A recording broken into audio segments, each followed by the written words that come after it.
On this episode of the People of Pearland podcast. I'm good with the acronyms, man. I got them down. And there are a lot of acronyms in our world. There are tons. My goodness. Yeah, there's twice as many as you guys probably are familiar with. So when you get in the grants world, Try a couple that I might not know. I want to see if I can do this. ARPA, American Response Protective Act. American Rescue Plan Act. Okay, I got two of the words. All right, give me another one. Stay tuned for more. Welcome, everybody, to the next episode of the People of Pearland podcast. We are here today with our one and only, the very special Joel Hardy, our grants administrator. Grants and Special Projects. Grants and Special Projects Administrator. The only one of these that we have in the city. The very unique Joel Hardy. Unique. I have a fun story about Joel.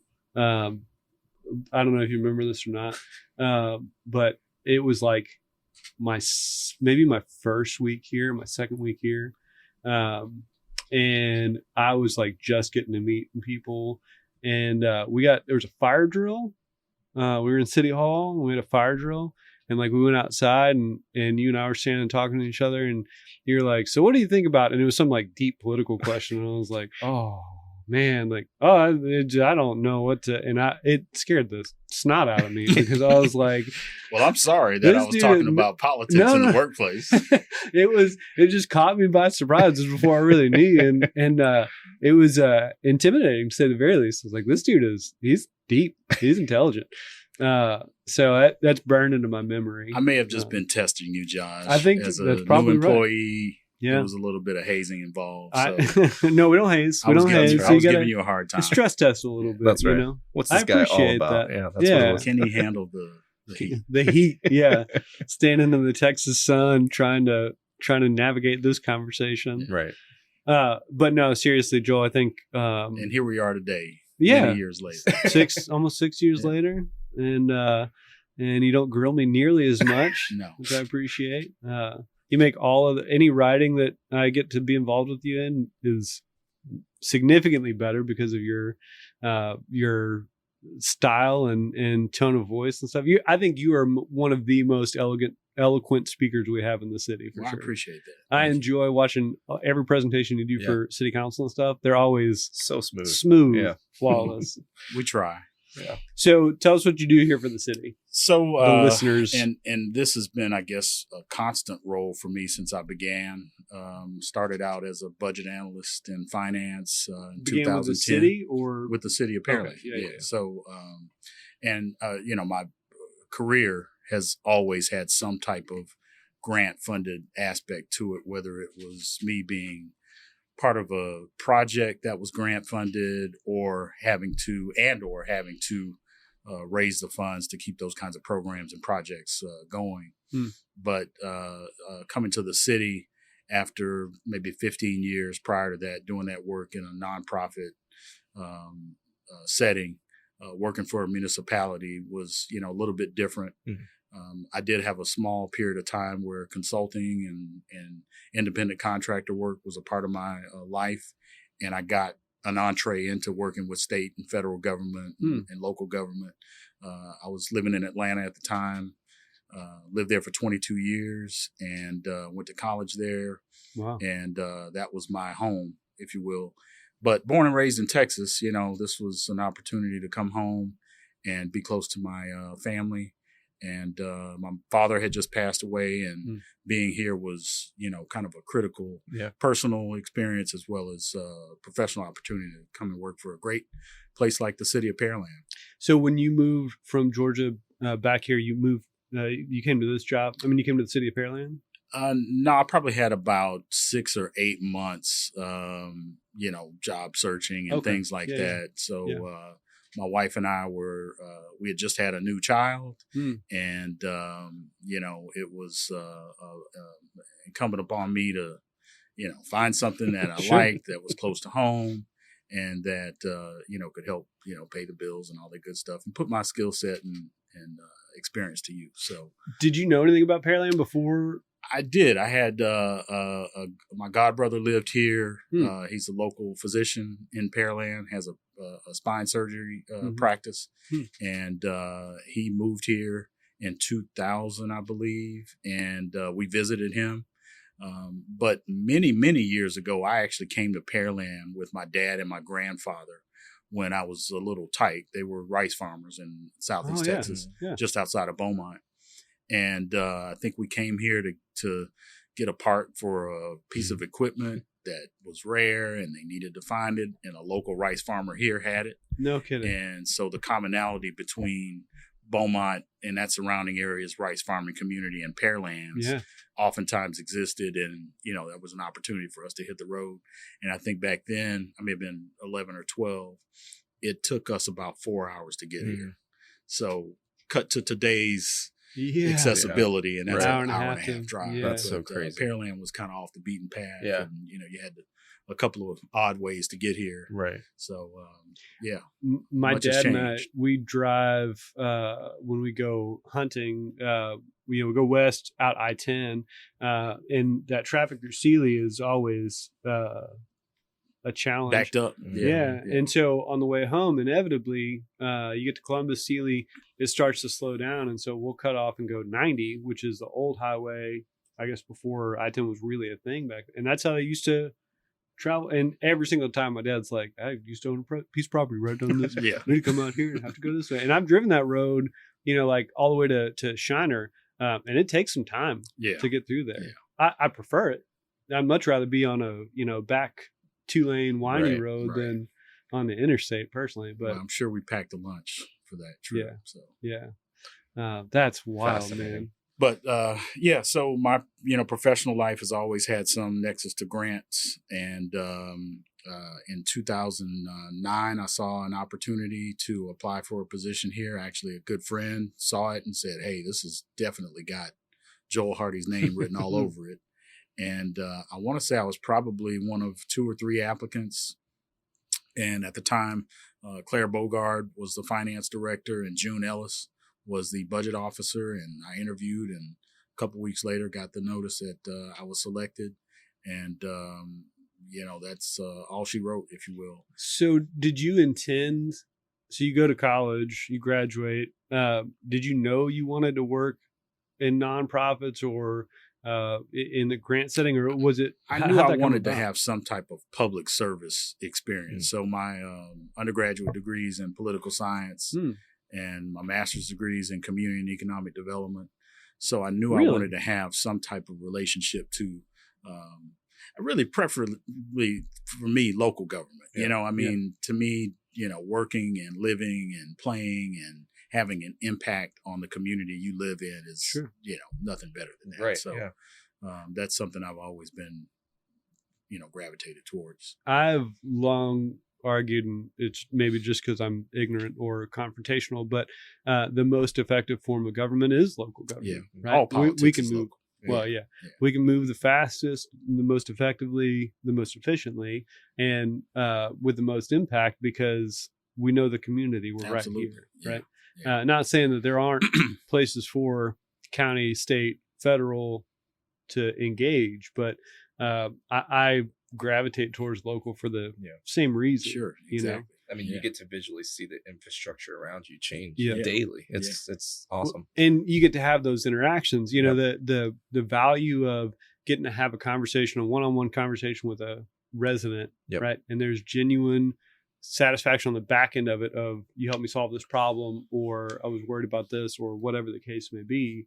That's really powerful. I mean, it makes a big difference. And sometimes in the grocery store aisle. Yeah. Right. Absolutely. For sure. Yep. So you started in 2009. What was Pearland like back then? Because that was really kind of like that was the beginning of the Shadow Creek. That was halfway. That was 8 years in Shadow Creek. Yeah. So January 2010 was when I started, and we had lived in Pearland. I think we moved to Pearland in July of 2009.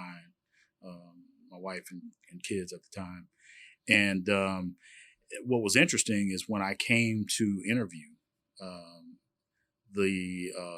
I'd never been to East Pearland. So I had never even considered that this Right. aspect of the community was here. Right. So this was my first time seeing this side of town. Fascinating. And it was not very fascinating then because it was mostly cow pastures. Yes. Yeah. And, some road improvement. Right. Wasn't difficult to get here, but it was not as developed as it is today. Right. Sure. And, cut to beginning work, and a lot of the, work that I began to do then involved HUD work with Community Development Block Grant and looking at the census data and statistical aspects of the community.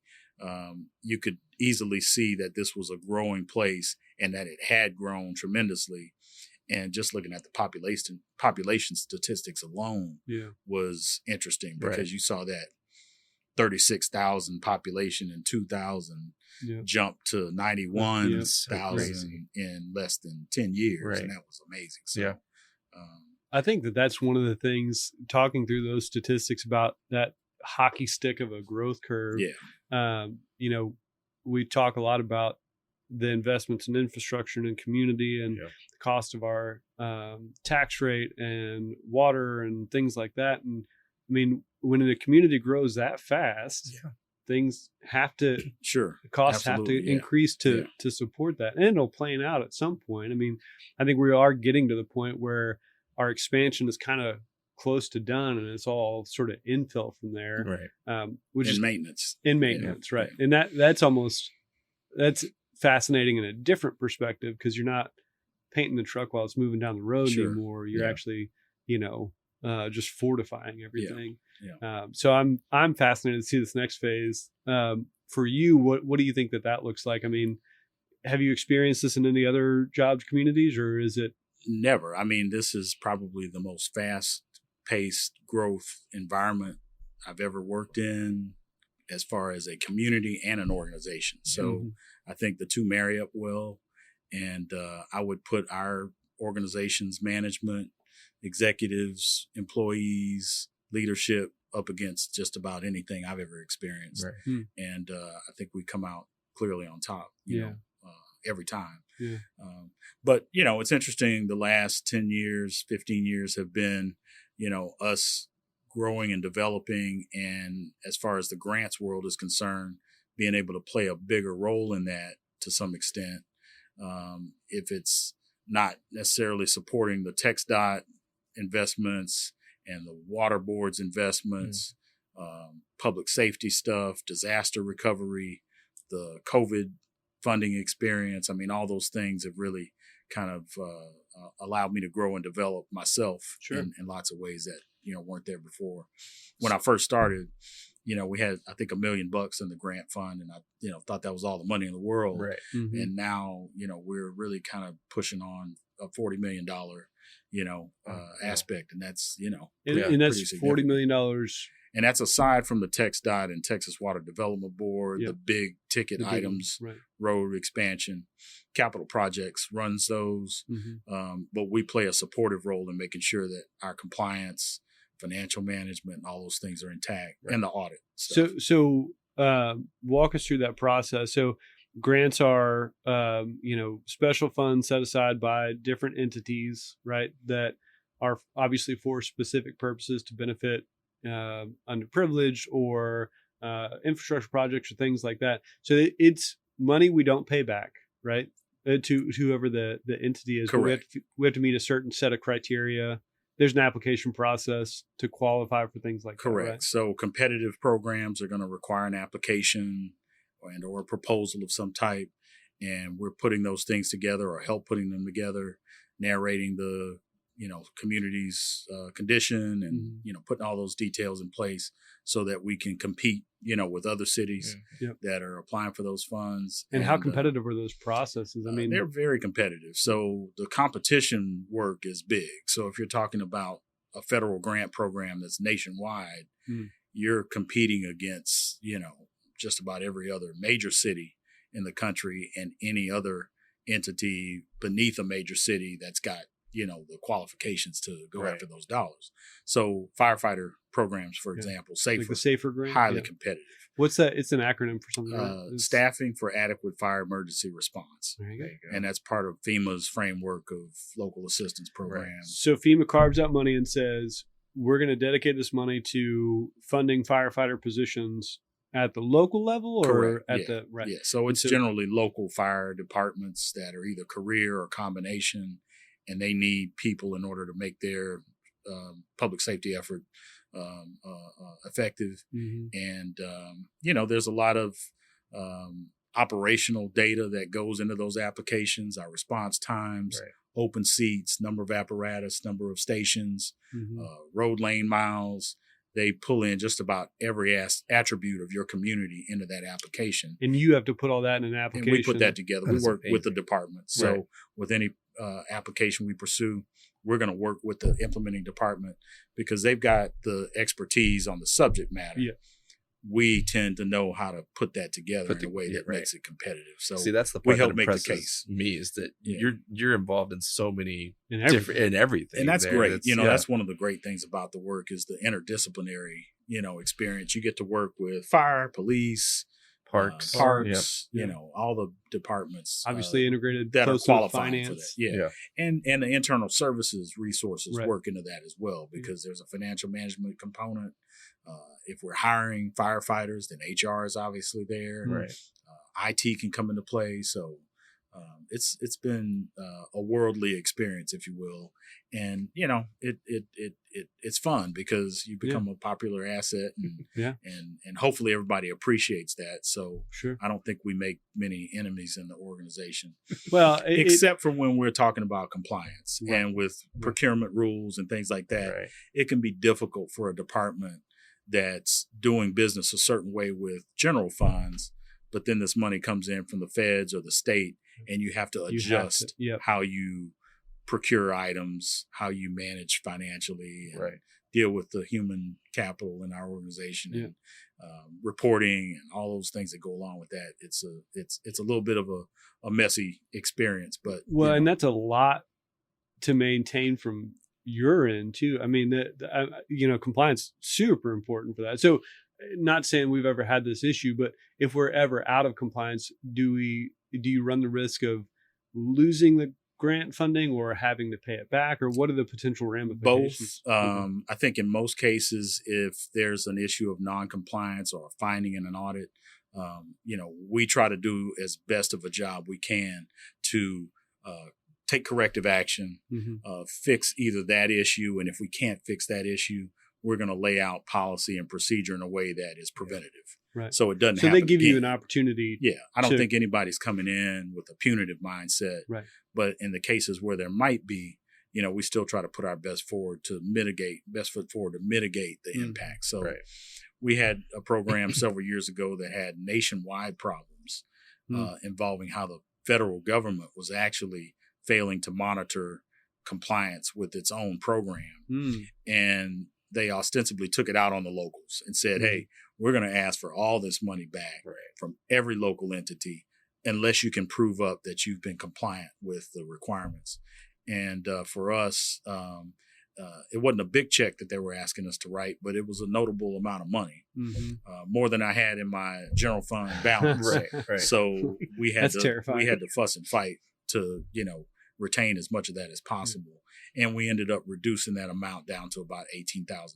So knowing the regulations, knowing how to fight when you need to fight is important. I think that's one of the important skill sets we've been able to develop is to know how to say when they say no or when they say here's what we're doing, to be able to challenge that on behalf of your community and make sure you don't pay the ultimate price. So, one of the things that I notice, and I think one of the things that makes your skill set so fascinating and unique is being able to walk that line between, and this isn't a dig, but the bureaucracy, right? The machine that is, the standard, here's how the form is done, has to be in purple ink, so forth and so on. Right. And then the everyday staff that don't do this every day. Sure. Right. And being able to communicate effectively on both sides of those. Because that's where our internal services characteristic comes Right. into play.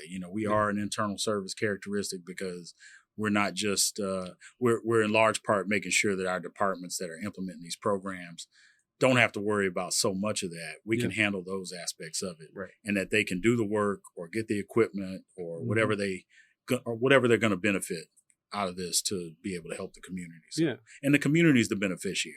Yeah. So grant money doesn't come to us in any kind of way that lines anybody's pockets or gets a department something shiny and new just for their own sake. It subsidizes the cost of our general fund. Yeah, and I like to say that we are very careful about going after things that the community really needs and can benefit from, and not just for the sake of going out and getting a brand new toy, right. or acquiring a piece of land, or building a road to nowhere. Yeah, everything's going to address an unmet need. There's a purpose and mission behind that, and we stick to it. So when it comes to grant applications, does it typically start with the department knowing about a grant and bringing it to you, or vice versa? Sometimes vice versa is generally more of the case, because we've got information, pipelines that get us that information and say, hey, here's something that, the city of Pearland may benefit from. We monitor all the federal agencies' allocations. So from the congressional record on down, we're looking at what's coming out of the, horse's mouth, if you will, and making sure that we know where those dollars are being allocated, if there's a pass-through involving the state of Texas, or if there's a direct opportunity. We're going to know how to pursue those dollars and, follow the trail back to the source. So it's impressive. Yeah. Is it it's not rocket science, though. You know what I'm saying? No, it's just still, it's tedious. Yeah, I mean, everybody's got their specialty and their capability, and there are things that you guys do and other folks do that I'm like, there's no way I could do that. Right. Yeah. How do you do that, Joe? And I think that's the most impressive part of this organization, right? Is everyone just finds these little midpoints to where we all meet up and we just kind of help each other out. Yeah. How was it navigating COVID? I know there was a lot on your end involved with that. You said it kind of changed a little bit. Yeah, it was very challenging, and for many reasons. Some of the challenges that I think about involve the fact that we got this massive infusion of, and I will say cash, and I generally don't refer to grant funds as cash, right? Because we're typically in a cost reimbursement mode when we get grant money. So we're spending our money first, and submitting a reimbursement request to the state or the feds, and it's got to get vetted for compliance prior to us spending a dime or getting reimbursed. With COVID, a lot of this money came to us in advance, and it was generally a wire transfer of millions of dollars, and with a couple of sheets of initial framework for regulatory compliance that gave you a general idea of how to and how not to spend these funds. And then over the course of that period, you saw the Treasury develop more advanced rules and regulations that ultimately refine that. But it was difficult complying with those terms because they were changing throughout the course of the COVID experience. Do they make those retroactive when they? Sometimes they do, yeah. So the proposed rules and final rules Yeah. can have some applicability characteristics that might say, you know, this is retroactive to this date. Yeah. The good news about having gotten in advance is you can pivot, because if you've made an expenditure that would be ineligible after a proposed rule has become a final rule and kind of changed the playing field, then you've got to adjust your funding. But I think for the most part, the CARES Act funds were a little bit easier to deal with because that was a cost reimbursement for us. CARES Act came after the. It came before. So that was the first tranche of money that came immediately as the coronavirus pandemic hit us. And so for us, because we were not a direct recipient of Treasury money, we went through the state. It was cost reimbursement. I see. So we had a good idea. So the state gets the money, and then we go and spend, and we say, "Hey, exactly. These are eligible expenditures." ARPA was different. ARPA was a cash advance to us. That was the second round. Yeah. And so we had some familiarity with how to deal with the Treasury's rules under CARES Act. Yeah. So that made ARPA a little bit easier for us to grasp. So do you know why they did it? The cash infusion versus the was it to get it to expedite that process? Yeah, it was to get the money out quickly. Yeah. And, the first go round was really kind of a trial, if you will. And I don't think that, and it was, 2 different political administrations. So CARES Act was under the Trump administration. The Biden administration administered the ARPA funds. They all kind of carried with them similar potential impacts. But I like to look at the CARES Act as being a public health, kind of public safety, get your community's pandemic situation under control and mitigate the impact from a public health standpoint and get rid of COVID. Yeah. And the ARPA funds were more, all right, you've had this municipal economic impact that's hit your community. You can use these dollars to address those problems and get yourself, righted from the impact COVID had on your municipality. So we got to use those funds to, replenish some lost resources that were impacting us throughout the COVID experience. So, and still help the community, Yeah, absolutely. We got a couple fire trucks that are on the way that are going to be important. We gave some community-based funding out to help some social service agencies, get themselves situated after COVID, and lots of other things that are going to, carry us through the recovery process. So we retrofitted some of the facilities with like automatic doors. Correct. And things like yeah, that. we made sure COVID friendly. Was that funded by that was CARES Act okay. funding. So we made sure that we could get back to doing business. Yeah.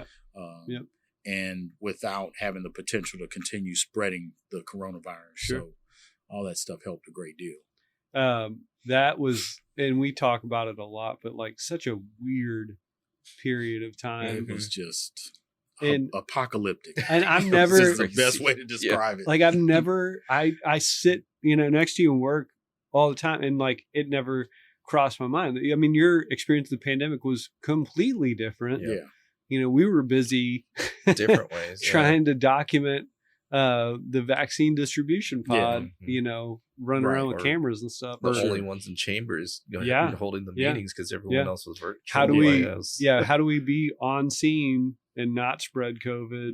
And it never, I feel selfish now. It never crossed my mind that you were back there trying to, get fund all this stuff. get it all paid for. Yeah. Man. Yeah.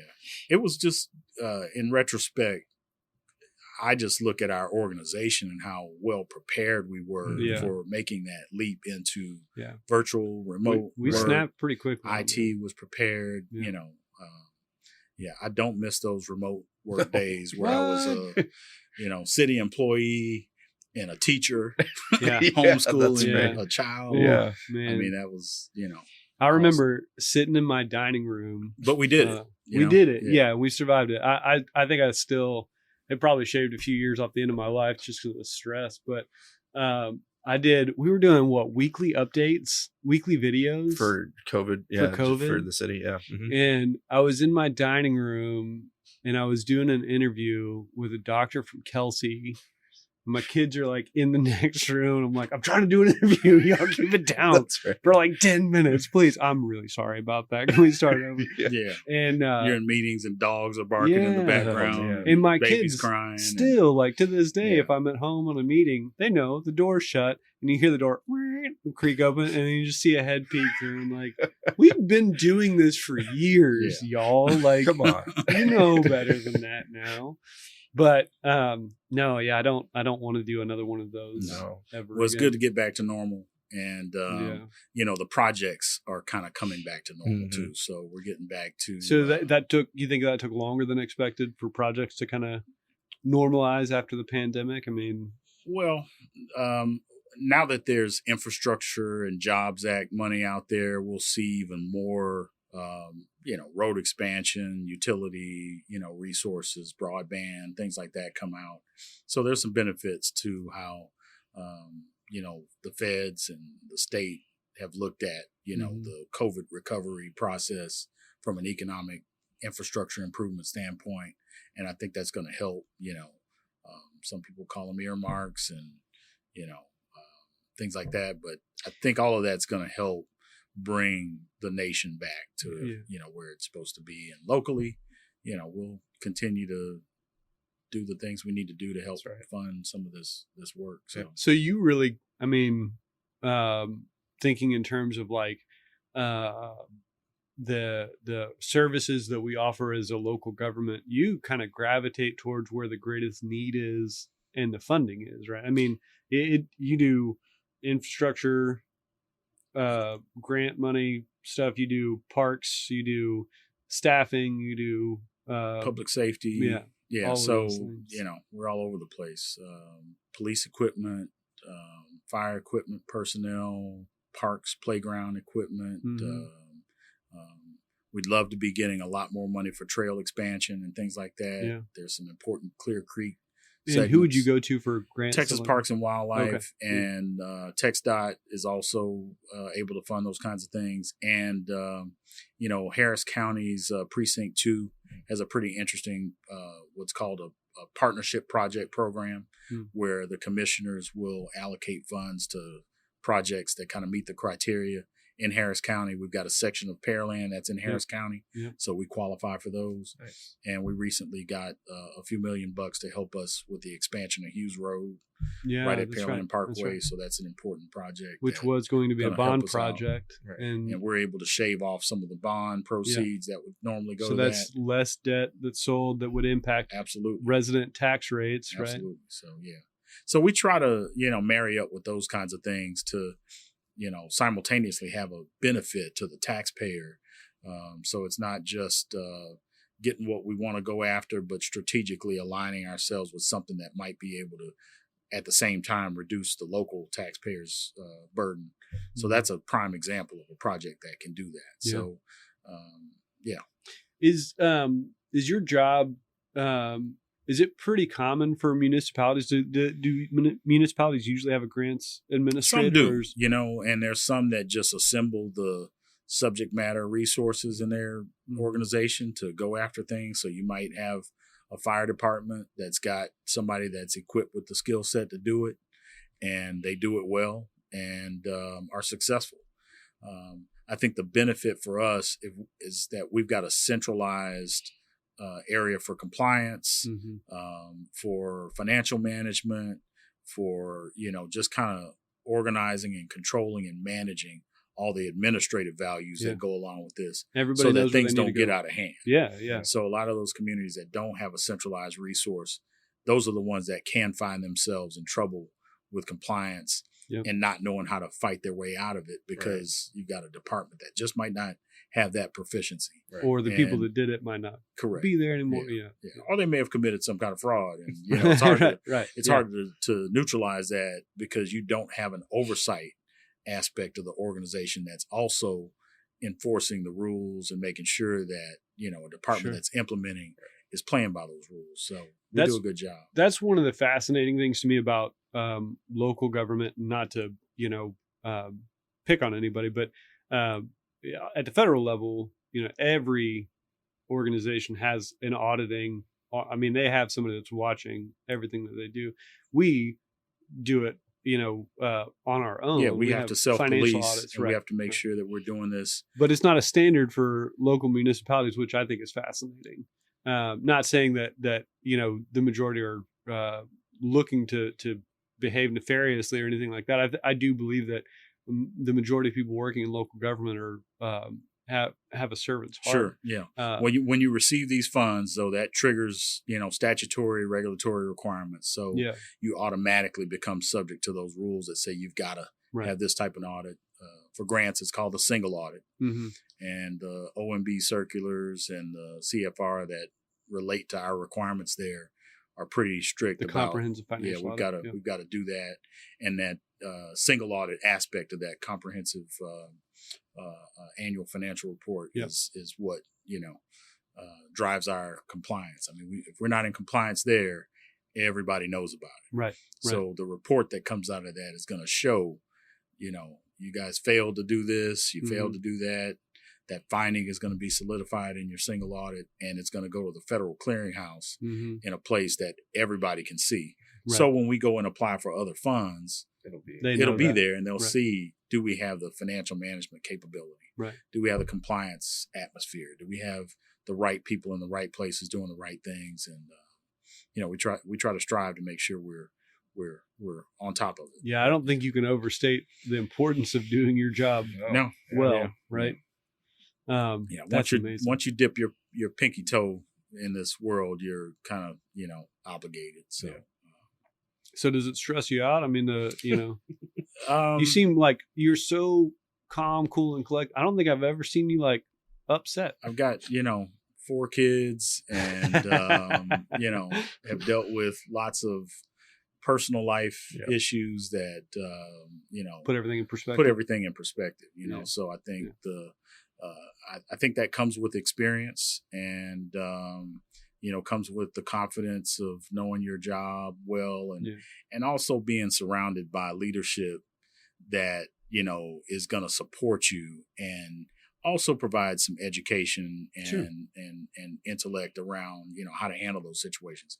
One of the great things about my experience was moving into the city manager's office to do this work because it started out in finance. Mm-hmm. And so elevating the cause, being surrounded with the group of leaders that can protect the city and that you can just, I eavesdrop a lot and not for the sake of doing anything wrong, but to learn and to know, and I take, the interactions with the city manager, deputy city manager and the mayor and everybody else there, very seriously because those are the things that give me the, ability to solidify myself and not be, subject to what, direction the wind is coming from. Right. So we talk about that a lot in the especially in the PIO it's like, world. don't freak out. Everything's going to be all right. Yeah.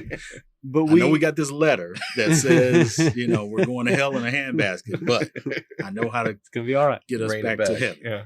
But so same thing, sitting in those conversations, having a seat at that table so that we are informed, so that we don't get caught by surprise on, any one thing, I think is, that's one thing I think we have in common. Yeah. And we talk about it from an emergency perspective specifically, if we are in an incident, activating the EOC, if we have an incident commander that's not connected to a public information officer, we don't know what to tell people. We can't provide direction or guidance or anything. And we do the same thing with the city manager's office, and we talked about this earlier. We were on the governmental affairs meeting this morning.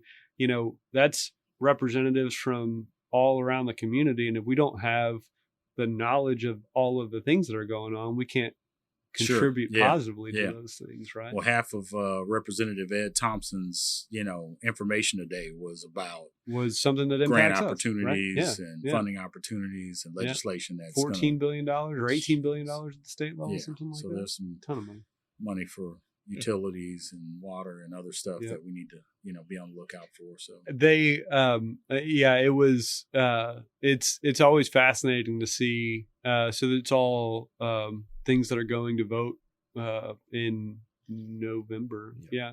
And it's, money for electrical infrastructure, money for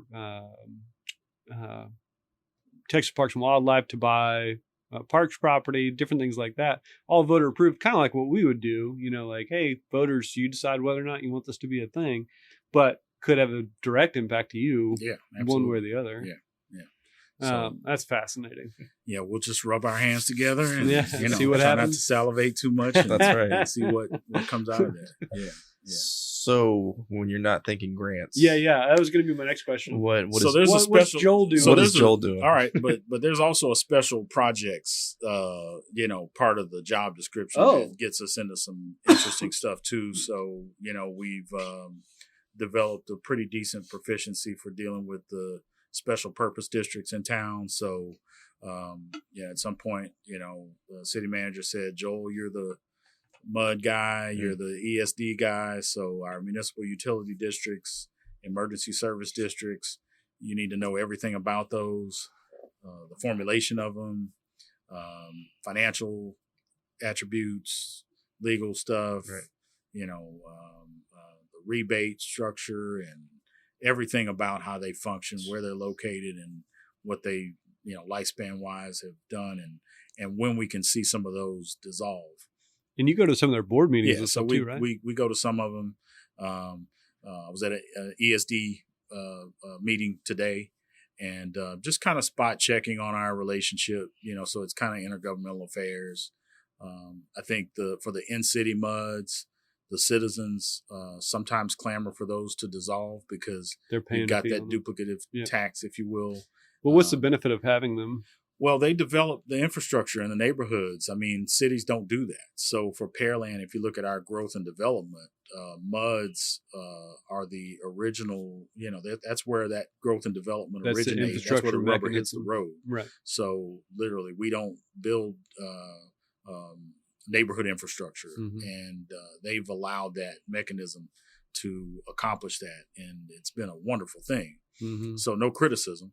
Yep. But at the same time, I think that citizens either need a little bit more education and understanding about the purpose of the MUD, and or if the MUD has reached its end of useful life, there needs to be some discussion about how that responsibly takes place in the way of dissolving that district. In an emergency service district, similar, not similar. It specifically provides emergency services for areas that are outside of Pearland city limits. Yeah, it's a mechanism for creating revenue, so that those services can be provided to communities that don't have fire service capability. Right.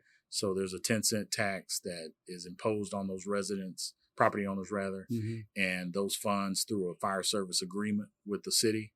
Because everybody wants our wonderful fire department Absolutely. and our great services, Yep. And we are the best.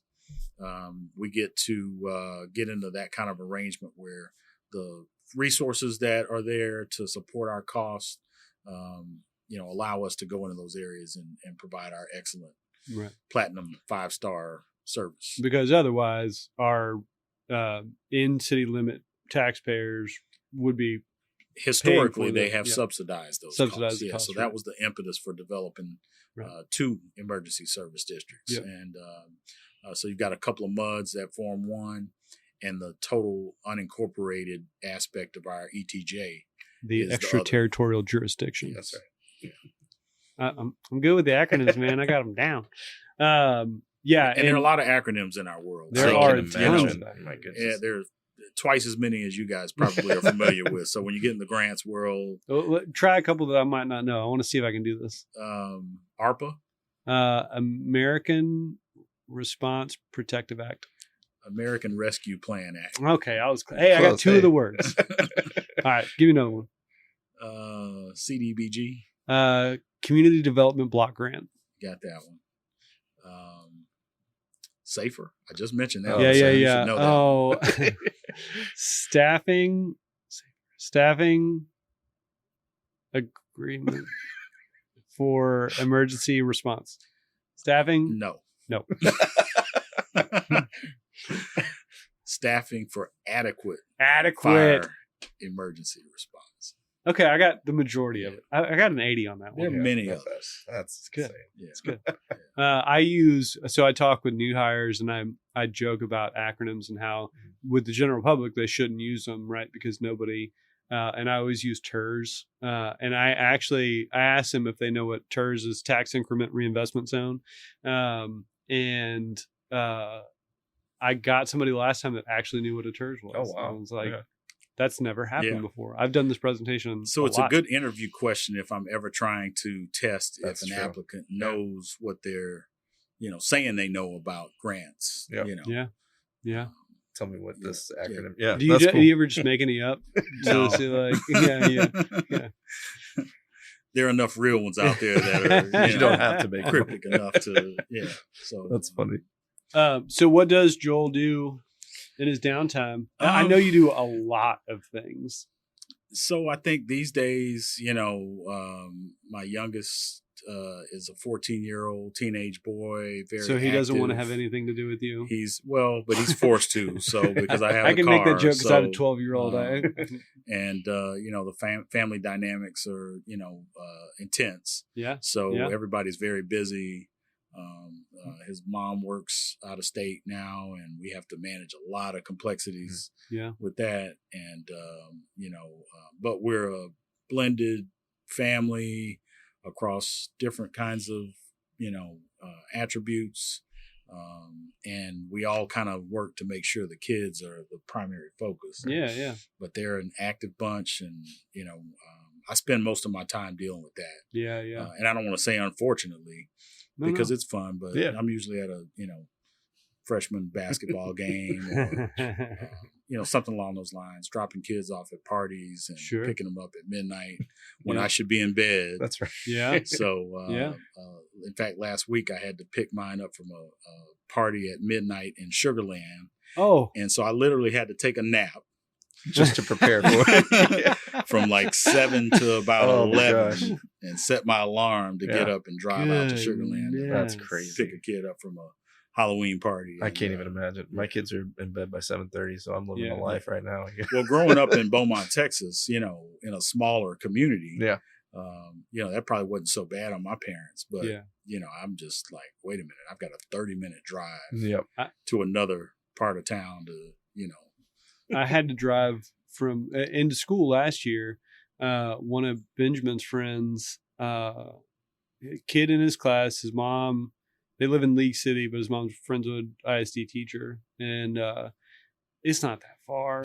But they're like, we're doing a pool party. And I looked at the address and I was like, God, I got to drive all the way down there. Yeah. And it was literally like a 15-minute drive. But but golf, is a big part of my life. And, I like to hunt. And used to ride a road bike. Do you still do that? Or nah, we've, so it's been so hot. So the heat has kind of kept me off the road. Yeah.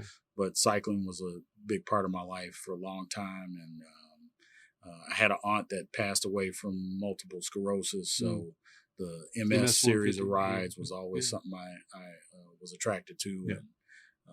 And, it was a good way to keep in shape and, get to see the vistas and views of whatever community you ride through in real time. And, with nothing impeding you from experiencing all that. For sure. So, yeah. That's why I have my little moped.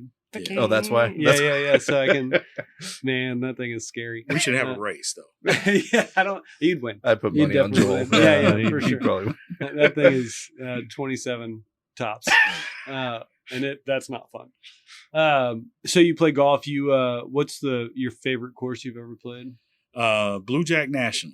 So I got a chance to play Tiger Woods course up north of Conroe, Tomball, in that area. Oh, yeah. Not too long ago. It was an amazing experience.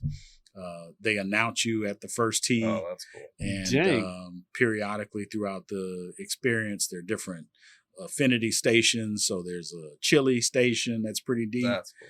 There's, chili? Yeah. Like chili. Yeah. Huh. Yeah. So they're known for it.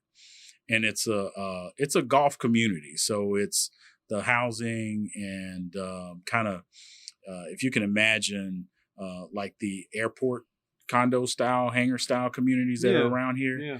This is one on a, extreme high level scale for golfers. So a lot of property owners fly in, fly out just to play golf there. Tiger designed the course, and it was a great experience to have. So very exclusive golf course. I just happened to have some friends that were members, and they, took me out to give me a treat, and it was awesome. Yeah. That's fantastic. Yeah. I always liked golf. I played a lot when I was younger. I played maybe a half a dozen times since my kids were born, because I never could prioritize it with like hunting and fishing and family stuff and all that. Hunting and fishing always had to take priority over golf. Yeah. And I was never good at it. I mean, my job as a golfer is to give golf balls back to Mother Earth. I literally I would take used golf balls because I'm just gonna lose them. Yeah. I'm not gonna, I think I've played one round of golf, and it was for my merit badge. That's the only reason why. And yet you live in a golf course. I do. Yeah. I do not. Yeah. Not a member of the country club? I'm not. Yeah. We used to have, I started in college. It was one of those things I got a set of golf clubs because my parents, I played a couple times, went to driving range a couple times. And so one year for Christmas, my parents bought me a starter set. And I was like, I can play golf. I can't play golf. I'm not good at it. And, So we used to play that course down in Alvin. 9-hole. Yeah. Yeah. There's 9-hole course. So I got my first birdie out there. Yeah, both my boys have learned how to play golf there. So we used to, hit that what we call dirt track. That's and awesome. it was a great place to start out. So that's where they both first picked up golf clubs, and I think it was like $10 for a round. So our IT manager John Knight turned me on to that place, and that was kind of where he went after work. Yeah. On the cheap, and those are the days. Oh yeah. Yeah. We used to I went to school at Sam Houston, and there were 2 courses out there. One was just like in a pasture, and then one was a pretty technical. In fact, it was the Alvin. It might have been the Alvin Country Club. Was it really? Or the Alvin Golf Club? See, I thought it was connected to. I think it was the Alvin Country Club. Community College, but maybe I'm wrong. You might be right. You might be right. I don't know if it's still there or not. I don't think it is. So I think it's been. That was a fantastic little course. I remember there was a par 3 that was just like a straight, and I checked it with a 5-iron. I told you I wasn't good, but like I shanked this thing. I don't know how I did it, but it just like boop, and I was 4 feet from the pin. Is that right? I was like, I'm never gonna do that again. I might as well give up now. Such good times. That's awesome. I would like to.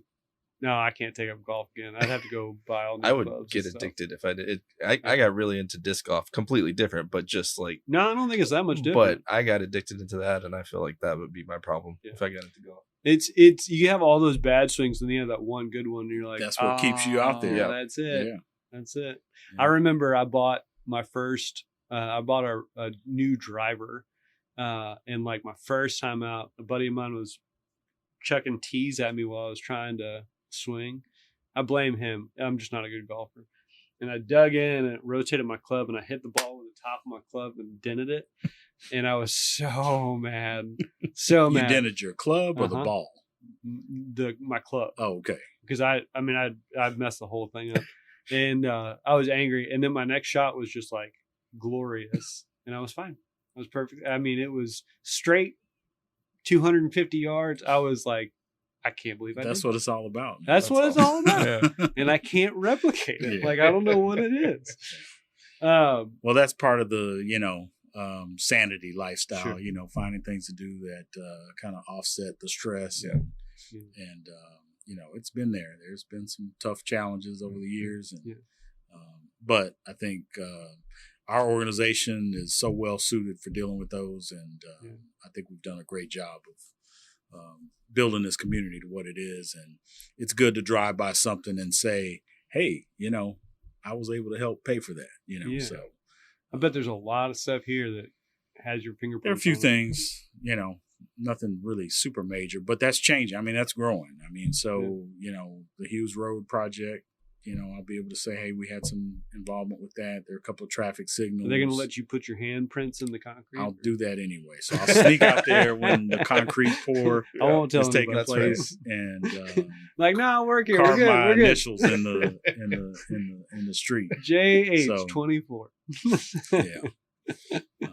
Lorenzo Wingate might not like that. No, right. Yeah.